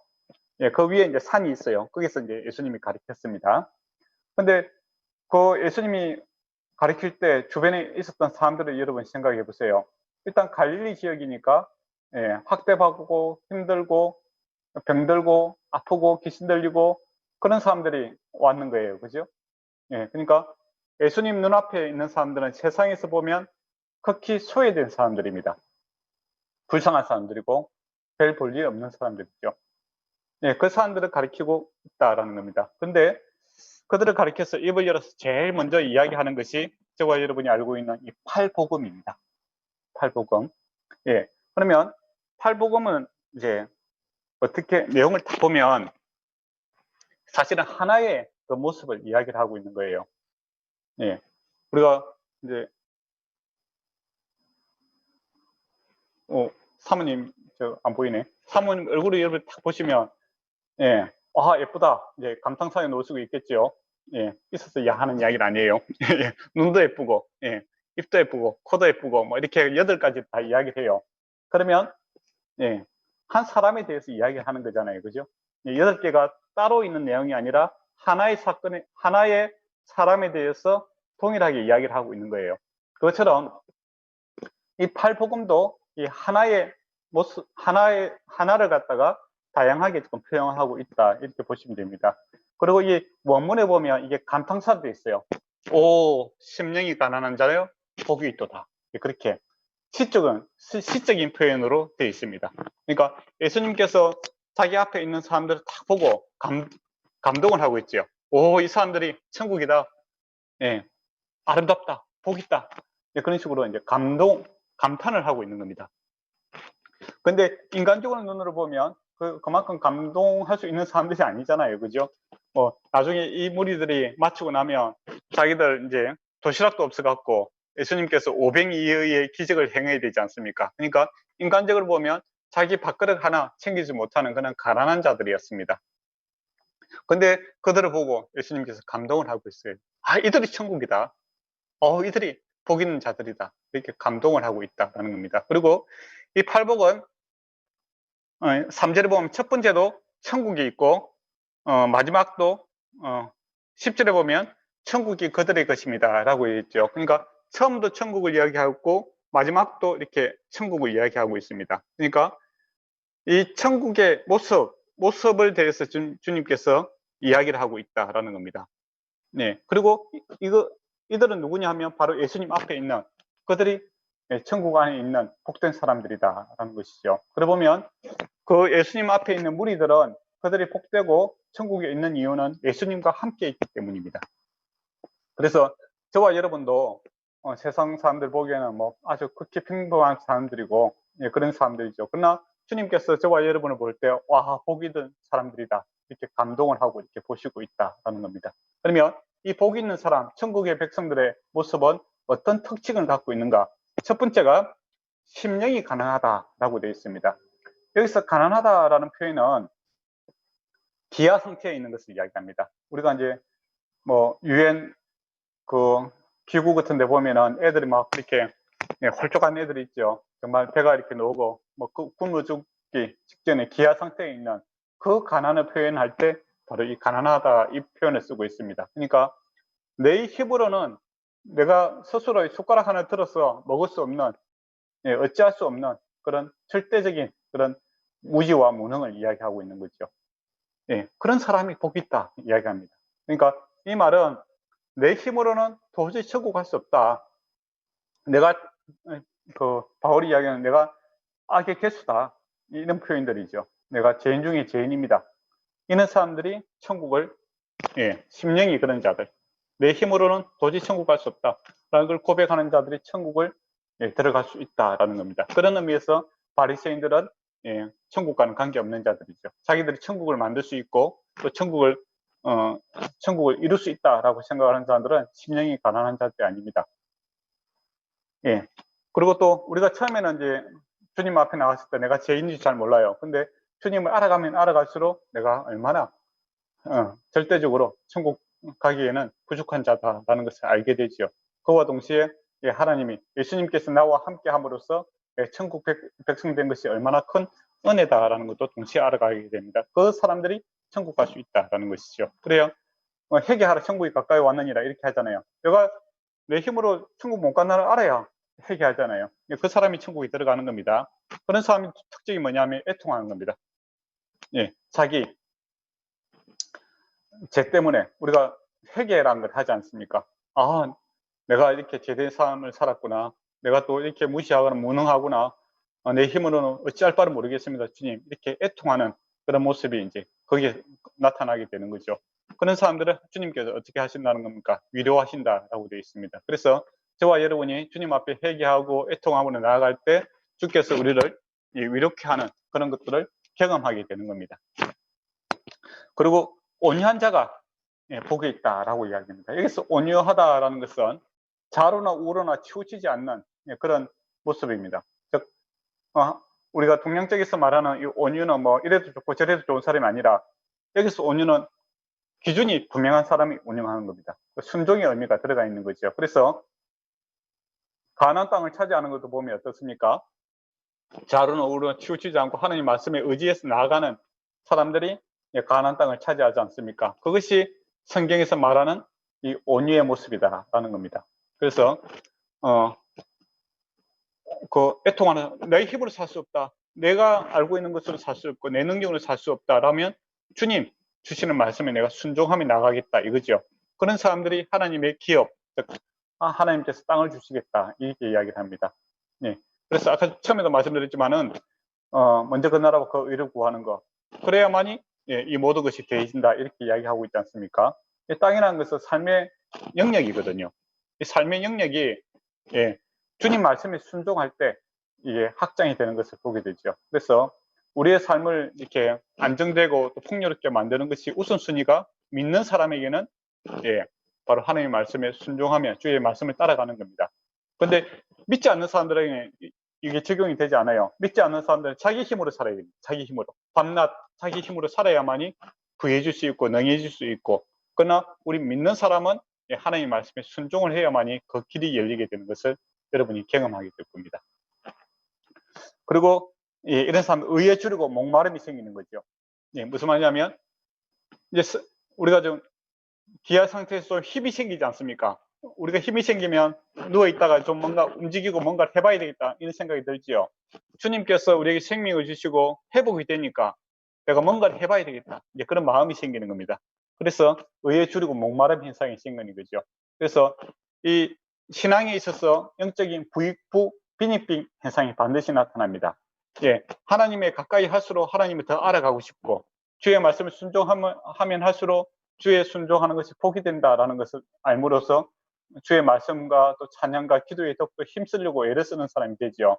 근데 주님과 점점 멀어질수록 더 하기 싫어지는 그런 모습들이 나타나게 됩니다.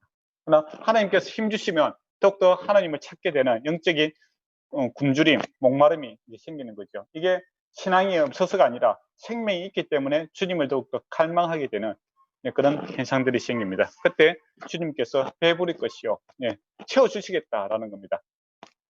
이게 하나님 은혜죠, 그죠? 그런 것들을 우리가 하나님 찾고 찾을수록 하나님께서 자기를 찾는 자에게 상 주시기를 기뻐하시는 분이시다라고 이제 성경에서 분명히 이야기하고 있습니다. 그래서 우리가 하나님을 좀 모든 일에 찾고 구함으로써 하나님 살아계심과 또 하나님께서 우리에게 복 주시는 것들을 좀 경험하고 살아가는 것이 참 중요합니다. 그래야 이게 신앙에 힘이 생겨요. 그렇지 않으면은 신앙의 파워가 떨어집니다. 그리고 마음이 청결한 자는 하나님을 볼 것이요. 이 마음이 청결한 게 뭐겠습니까? 청결하다는 건 순수의 의미입니다. 골드, 그 순금이라고 하지 않습니까? 그죠? 불수문이 없는 것을 이제 순금이라고 하잖아요. 그것이 청결한 것을 이야기합니다. 그러니까 내가 오직 하나님만 바라보는 자, 하나님을 볼 것이다. 본다는 것을 아는 거잖아요. 그죠? 우리가 서로 얼굴을 보니까 저 사람이 목사님이구나 하는 걸 아는 거잖아요. 그것처럼 하나님, 순수하게 하나님을 찾고 구하는 자, 하나님을 알아갈 수 있는 그런 복을 주시겠다라는 겁니다. 그래서 이제 신앙생활 하시는 분들 중에서는 그런 말을 하지요. 내가 오늘 하나님께서 이렇게 해줘서 너무 감사하다. 마치 나와 함께 살고 있고 지금 아침에 이렇게 만난 친구처럼 그렇게 이야기하는 경우들이 있습니다. 그런 이제 하나님을 알아가는, 인격적으로 알아가는 그런 모습들이 있다라는 겁니다. 누구에게? 하나님만 순수하게 의지하는 사람들이죠. 근데 하나님을 이용하려고 들면 이게 안 됩니다. 반대말은 이제 하나님을 이용하려고 드는 거죠. 마치 자기 성공이라든지 자기 목회의 성공과 또 자기 사업의 성공을 위해서 하나님을 이용하려고 들면 하나님을 알아갈 수가 없습니다. 아무리 교회에 있어도 알 수 없어요. 그게 이제 사두개인들의 모습들이죠.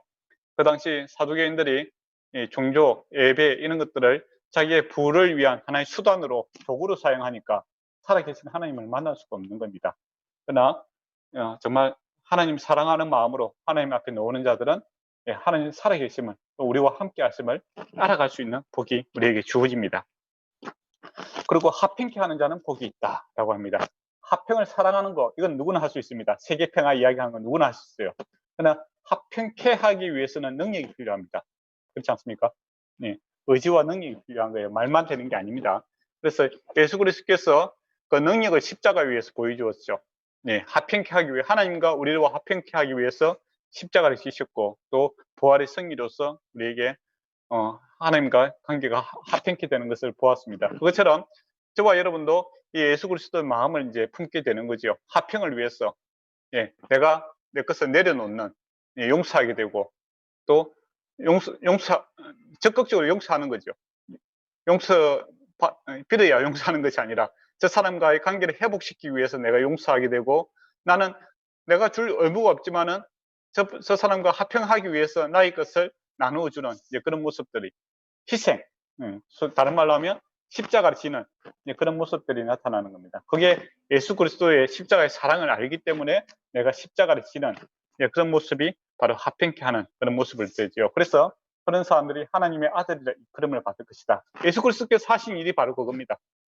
우리를 도울 의무가 없어요, 사실은. 근데 나와 잘 지내기 위해서 주님께서 내 죄를 대신 지시고, 해결해 주시고, 또 나를 찾아 높으신 분이 이 땅에 오셔서 나와 함께 하시지 않습니까? 그게 바로 하나님의 아들이 한 모습이고, 또 우리가 하나님의 자녀로서 이제 너의 십자가를 지고 나를 따라라 할 때 이제 그런 삶을 이제 요구하는 거죠. 그게 전제 조건은 뭐냐면 하나님의 사랑을 우리가 깊이 경험해야만이 가능한 일이다라는 겁니다. 그리고 이제 그런 사람들은 더 적극적으로 뭡니까? 의를 위하여 핍박을 받는 자가 될 수 있다라는 겁니다. 우리가 핍박받는 거 좋아하는 사람은 아무도 없잖아요. 그죠? 예, 그거 좀, 나는 핍박받는 거 좋아한다. 그거 좀 문제가 있는 사람입니다. 괜히 맞고, 절구하고 웃고, 그래서 한번 병원 가야 되죠. 누구나 맞으면 아파요. 예, 누구나 모욕받으면 기분 나쁘고. 그러나 주님을 위해서 내가 적극적으로 내가 그 자리에 가겠다. 우리도 목사님들도 그렇고 선교지에 간다는 것은 좀 위험한 일들이 많습니다. 사실 그렇잖아요. 그죠? 환경정도 그렇고 내가 익숙하지 않는 환경에 살아가야 되고, 또 자연의 위험도 있고, 또 뭐 도적이라든지 여러 가지 위험들이 있지요. 근데 왜 거기에 가는 겁니까? 예, 주를 위해서. 예, 예, 내 의지를 들여서, 예, 그 주의 고통에 내가 감당하겠다. 죽으면 죽으리라. 이제 그런 믿음의 고백들을 이제 그 믿음의 사람들이 하지 않습니까? 이런 모습들이 이제 나타난다라는 겁니다. 그게 천국 안에 있는 사람들의 모습이죠. 그리고 이것이 저와 여러분의 삶 속에서 일어나는 그런 모습입니다. 왜냐하면 우리가 주님 안에 있기 때문에 주님을 닮아가는 그런 일들이 있다라는 것이죠. 이게 팔복의 의미입니다. 그러니까 팔복은 예수 그리스도 안에 있는 사람들의 모습을 보고 주님께서 이 사람들이 복된 사람이다 라고 감동을 하고 있는 것이죠. 주님과 함께 하고 있는 저와 여러분이 이제 이 모습이 있고, 또 이 팔복의 성격이 예수 그리스도의 인격을 반영을 하고 있고 예수 그리스도의 사역을 나타내고 있습니다. 그래서 갈라디아에 있는 그 성령의 열매와도 관계가 있습니다. 이 성령의 열매가 예수 그리스도의 인격과 성품을 갖다가 나타내는 것이고, 이 팔복도 예수 그리스도의 인격과 성품을 또 사역을 나타내는 그런 모습입니다. 그래서 저와 여러분이 신앙생활 잘하고 있는가 없는가 이런 것은 뭐 사역이 얼마만큼 크게 하느냐 또 다양하게 하느냐 그게 중요한 것이 아니라 이 예수 그리스도의 인격이 우리 삶에 나타나고 있는가 이걸 잘 봐야 된다라는 겁니다.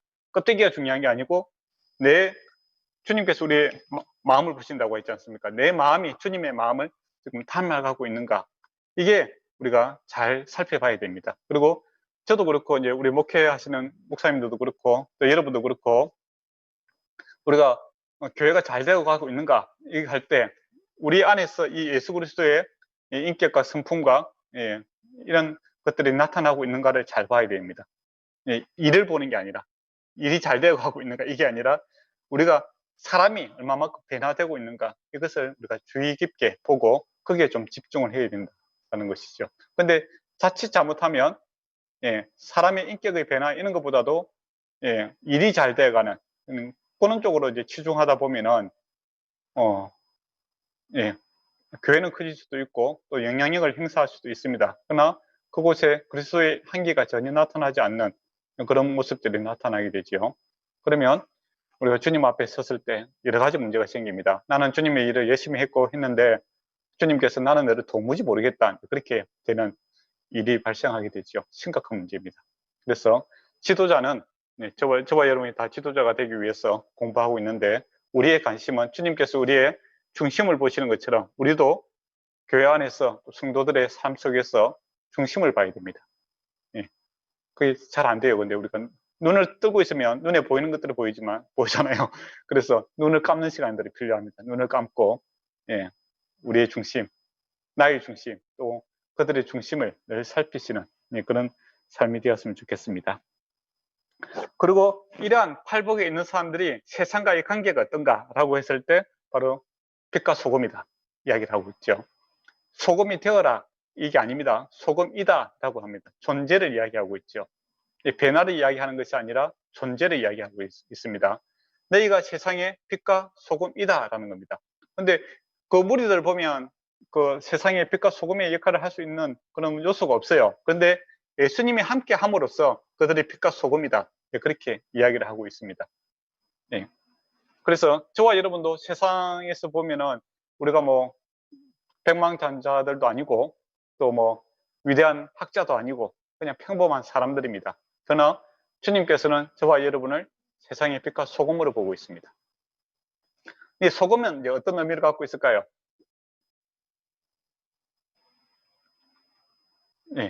소금이다라고 할 때는 어떤 의미를 갖고 있어요? 민영이 이제 소금이 어떤 의미를 갖고 있을까요? 썩지 않게 하는 거. 또 있습니다. 또.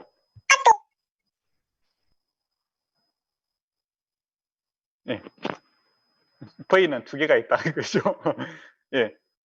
부패를 막아주는 것이 소금이고 또 하나가 부뚜막에 소금도 넣어야 맛이 있다는 말이 있죠. 소금은 그 조미료입니다. 맛을 얘기하는 거죠. 그러니까 이런 사람이 주변에 있으면 우리가 정말 살맛이 나지 않습니까? 그래서 교회가 있으므로 예수 믿는 사람들이 있으므로 살맛이 나는 참 그들이 있어서 고맙다. 그들이 있어서 이 세상이 어두운 세상이 밝아지고 정말 살맛이 나네 그런 존재다라는 겁니다. 근데 우리가 그런 삶을 살고 있는지 이제 좀 잘 한번 생각해 봐야 되겠죠. 우리 민영교회에 있어서 내가 정말 살맛이 난다. 우리 예언 자매가 있어서 내가 정말 살맛이 난다. 그런 이제 소리를 좀 들어야 됩니다. 그리고 빛이 뭐겠습니까? 어둠을 물리치는 것이죠. 그죠? 그리고 또 빛을 갖다가 빛을 보이게 하기 위해서 한다라는 겁니다. 그래서 예수 그리스도께서 저와 여러분을 갖다가 좀 자랑하고 싶은 그런 게 있습니다. 이스라엘 백성도 그 평지에 두지 않고 가나안 지역이 산지잖아요, 그죠? 또 보면 교통의 요지입니다. 아프리카와 아시아와 유럽을 연결하는 그 중앙에 이렇게 하나님의 백성들을 갖다 놨는 거예요. 그래서 어두운 세상의 등대와 같이 하나님 믿고 사는 사람들이 이렇게 복되다라는 것을 이제 보여주고 싶었던 겁니다. 근데 구약의 이스라엘 백성은 실패를 했죠. 그리고 지금도 교회를 통해서 숨어있는 교회가 아니라 온 세상에 오픈해서 이 교회가 또 주님 안에 있는 사람들이 이만큼 행복한 사람이고 복된 사람이다 라고 주님께서는 이 자랑을 하고 싶은 겁니다. 그거는 이제 의지가 있는 거예요. 자랑한다는 것은 의지가 있지 않습니까? 하나님께서 돕겠다라는 것이죠. 근데 우리가 이제 그것을 거부하는 경우가 있습니다. 숨어서 계속 신앙생활을 하려고 하는 사람이 있죠. 크리스찬 아닌 것처럼 숨어 있고, 또 그렇게 하다 보면 우리가 빛의 역할을 감당하지 못하게 되는 거죠. 또 소금은 이제 음식에 세상에 들어가서 녹아야 되는데 계속 세상 밖으로 나와서 저 산에 들어가 있고 뭐 그런 식으로 자기들끼리만 이렇게 똘똘 뭉쳐 있으면은 이 소금의 역할을 못하게 되는 겁니다. 그리고 우리가 교회는 이렇게 모이는 장소이기도 하고 흩어지는 곳이기도 하죠. 그래서 우리가 예배를 위해서 모이는 이유는 하나님께로부터 은혜와 축복과 힘을 얻기 위해서 모이는 것이고 그것이 응집해서 궁극적인 이유는 흩어져서 그 역할을 잘 감당하기 위해서 우리가 흩어지는 것이다 라는 겁니다.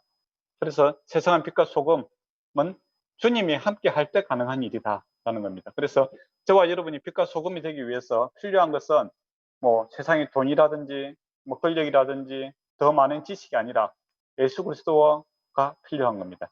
예수 그리스도께서 우리 안에 있고 내가 주님만에 있으면 여러분이 지금 바로 이 순간 바로 여러분이 세상의 빛과 소금이다 라고 말씀할 수 있습니다. 예. 그리고 제가 스마트폰을 하나 장만을 했습니다. 스마트워치, 예, 시계를 6시에 마치기 위해서 알람을 설정해 놨습니다.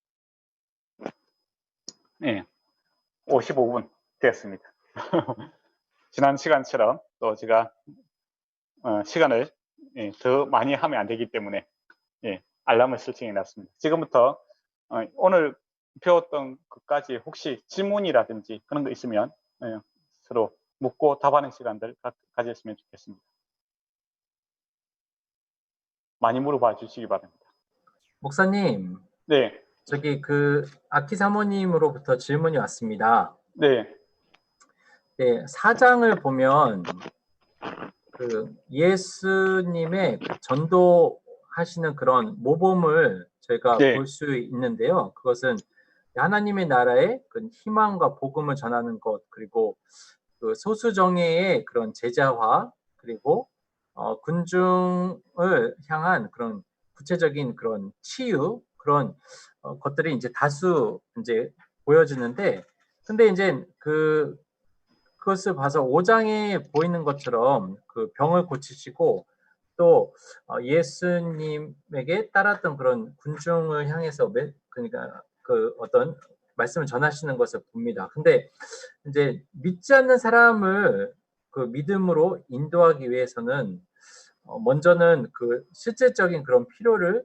그 채우는 것, 이것은 전도 방법으로서는 틀린 것이 아니다라는 것을 저희가 그런 의미에서 말할 수가 있을까요? 예. 예수님께서 네, 소데스. 네, 예수님께서 사마리아 여인에게 이렇게 그 관계를 형성한 거 보면 이 모습이 잘 나타나지 않습니까? 하나님 말씀을 먼저 전달하기 전에 그 사람을 인정해 주죠.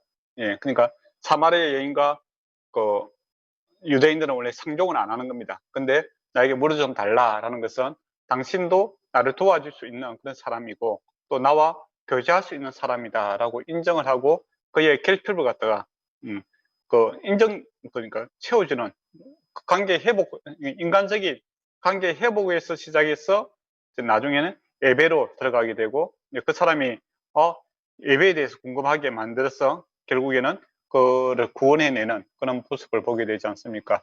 그래서 이제 세상의 빛과 소금이다라고 했을 때 우리가 세상에 들어갔을 때 예수님도 그들이 아픈 사람이 있으면 낫게 하고 배고픈 사람이 있으면 배부르게 하고 그 다음에 영적인 것들을 채워주는 그런 모습을 보게 됩니다. 그게 이제 예수님의 낮아짐의 모습이죠.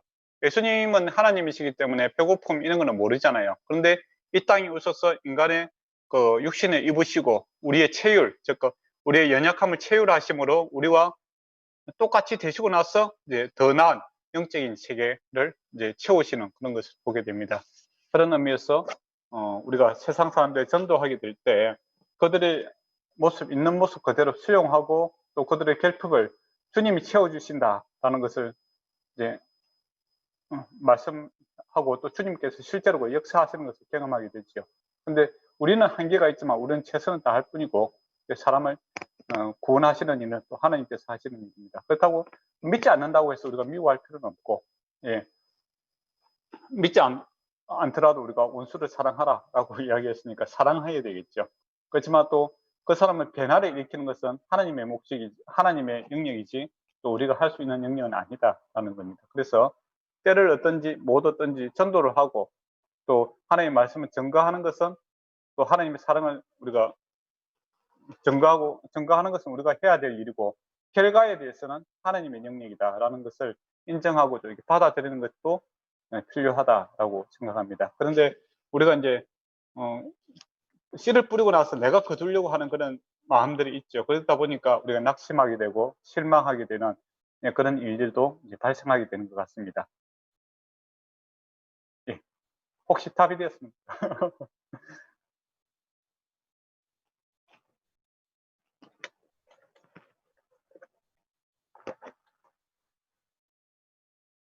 예, 민영에게 혹시 질문할 거 있습니까? 네, 목사님, 아까 4장에서 못 네, 드렸던 질문인데요. 예, 뭐 크게 상관없을 수도 있는데 혹시나 해서 그 4장 17절에 네, 이때부터 예수님께서 이제 비로소 네, 이제 전파하셨다고 이제 그 네, 시편 성경에도 보면은 비로소 전도를 시작하셨습니다라고 돼 있는데 혹시 네. 이때부터 비로소 이제 전파하시기 시작하신 어떤 뭐 이유라든지 뭐 의미가 혹시 있을까요? 정말 좋은 질문입니다. 예, 바로 앞에 보면 사단에부터 시험을 이겼지 않습니까? 네. 승리하신 분이 천국을 전달하고 있죠. 그러니까 예수 그리스도께서 사단에게 실패했는데 천국에 가까이 왔느니라 나에게 오라 하면 우리의 전혀 도움이 안 되죠. 십자가 위에서 예수님께서 실패했다, 부활하지 못했다. 그럼 우리가 예수 믿을 필요가 없는 거죠. 음, 그렇지 않습니까? 네. 자기 죄도, 자기 문제도 해결하지 못한 사람에게 우리가 간들 무슨 도움이 되겠습니까? 제가 인생에 이제 많이 도와주고 싶지만 제가 제 문제도 해결하지 못하기 때문에 도움이 안 되잖아요. 네. 그러나 주님께서는 능히 도울 수 있는 분입니다. 그래서 천국이 가까이 왔다. 나 다 내게 오라. 그렇게 자신 있게 이야기할 수 있는 거죠. 아, 예, 예. 그래서 이제 좋은 질문인데 예수 그리스도 구약에 보면은 구약에 보면 이스라엘 백성을 이렇게 율법이라든 울타리에 이렇게 가두려고 해요. 그죠? 땅이라는 지정학적인 그런 곳에 가두게 되고 또 하지 말아가 않아요. 근데 예수 그리스도께서 십자가 위에서 승리하시고 부활 승천하시고 나서 성령이 오시고 나서는 가서 제자 삼아 땅 끝까지, 예루살렘과 사마리아와 땅 끝까지 그렇게 뻗어 나가는 것을 보게 되지 않습니까? 그만큼 예수님께서 자신 있다 이거죠. 그게 바로 주님께서 이 사단의 시험에서 이기고 나서 그때부터 이제 본격적으로 확장이 되어 나가는 겁니다. 질문이 아주 훌륭했습니다. 감사합니다. 혹시 뭐 다른 또 예언자면 다른 질문이 있습니까? 저는 괜찮습니다. 괜찮습니까? 저도 감사합니다. 네, 그러면 목사님, 아까 예, 아키 사모님도 고맙다고 연락이 왔고요. 예, 그리고 또 하나인데요. 네. 괜찮을까요? 하나 더? 저는 네. 상관없습니다. 예수님이 이제 여러 회당에서 가르치셨다라고 하는 것은, 네, 근데 성경을 가르쳤다라고 하는 것은 네. 신앙을 갖고 있는 사람을 향해서 교회에서 가르치는 것이 기본이다라고 생각해도 될까요? 라는 질문인데요. 좋습니다. 일단 그러면 회당이 많은 곳인지부터 알아야 되겠죠. 예, 회당은 구약이 없잖아요. 근데 회당이라는 게 이제 신약에 나옵니다. 회당은 많은 곳이냐면 그 라피들이 이제 신학을 교육하는 곳이기도 하고, 예. 그리고 이제 외국 사람들이 이렇게 오잖아요. 외부에 나그네들이 오면 숙소를 이렇게 제공해 주기도 하고, 즉 사회에 어려운 사람들 도와주는 그런 기능도 하게 되고, 또 뭐 직업을 소개시켜 준다든지 그런 요소들을 합니다. 그래서 회당은 이제 남자 10명이 있으면, 남자 성도 10명이 있으면 이제 하나의 회당을 만들 수 있습니다. 그래서 이스라엘 백성들이 이제 흩어져 있었을 때 그런 기본 단위로 해서 이렇게 공동체를 이렇게 만들어가는 거죠. 그래서 아마 지금도 이제 외국에 있는 교회들의 모습들을 보면, 한인 교회들의 모습들을 보면 거기서 신앙 교육도 하고 또 서로 교제하고 또 커뮤니케이션도 가지게 되는 그런 역할들을 하게 되지 않습니까? 그런 곳이 이제 회당이다 이렇게 보시면 될 것 같습니다. 그리고 회당장은 이것을 이제 책임지는 그런 곳이죠. 그래서 기본적으로 이제 그곳에 믿는 사람들이 있다라고 이렇게 보시면 되겠습니다. 근데 여기서 예수님이 사역할 때 그 믿는 사람들은 구약에 대한 예수 그리스도를 알고 있는 거죠. 그죠?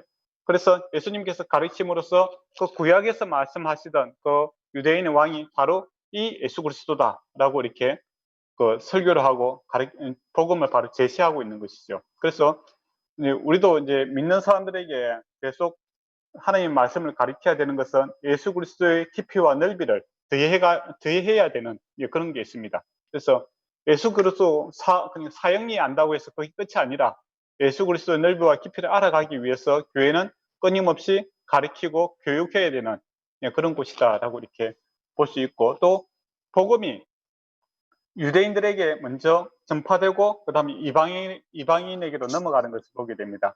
그래서 이게 이제 신학적으로도 이제 순서가 이제 그렇게 되는 거죠. 주님께서 유대인에게 와서 이방인에 넘어가는 것도 있고, 또 사도들의 그 바울의 모습에서도 보면 바울이 이제 회당에 먼저 가서 유대인들에게 복음을 전하고 그다음 믿지 않고 안을 듣던 이방인에게 이렇게 복음이 넘어가는 것을 보게 됩니다. 그래서 이제 그 신학적으로 이제 유대인에게 복음을 전거하고 이방인에게 넘어가는 그런 순수상 의미도 있고, 또 실용적으로 봤을 때 하나님에 대해서 관심이 있고 성경에 관심이 있는 사람들에게 1차적으로 그들에게 복음을 바르게 제시하고, 그 다음에 이방인에게 이제 넘어가는 이제 그런 모습, 관심 없는 사람들에게 복음이 전거되어지는 그런 모습들도 이제 실용적으로도 이 맞는 거 아주 유용한 방법이다, 이렇게 볼 수 있을 것 같습니다.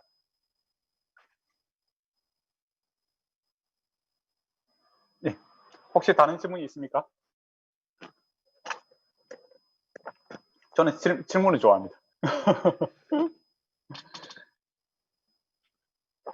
그러면 우리가 이제 약속했던 그 시간이 되었기 때문에 오늘은 여기서 끝내고, 다음에는 여러분이 5장과 6장,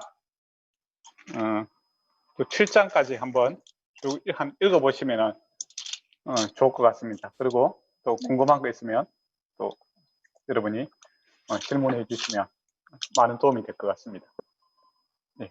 오늘은 지난 시간에 우리 민혁이 형제가 기도했는 걸로 기억납니다. 그래서 오늘 예언자매가 기도해 주시기 바랍니다. 네, 기도하겠습니다. 사랑하는 아버지, 주님 이렇게 또 변함없이 또 같이 각자 있는 자리에서 함께 이렇게 주님 말씀 목사님을 통해서 나눌 수 있도록 허락하여 주셔서 아버지 감사합니다. 주님 말씀 한 구절 한 구절을 볼 때마다 아버지 당신께서 얼마나 기쁘신 뜻을 갖고 아버지 성경을 또 만드셨는지를 또 깨닫게 됩니다. 주여, 저희들이 묵상할 때 조금 더 당신의 중심으로 또 생각하면서 묵상할 수 있도록 주님께서 인도하여 주옵시고, 또 저희들이 받은 은혜들, 또 저희들이 또 배운 것들을 다른 사람에게도 잘 전할 수 있도록 주님께서 항상 지혜와 또 능력 허락하여 주시옵소서. 주님 감사합니다. 다음 주도 또 기대하며 예수님의 이름으로 기도드렸습니다. 아멘. 감사합니다. 감사합니다. 네. 네, 좋은 하루 보내세요. 네, 감사합니다. 예. 감사합니다.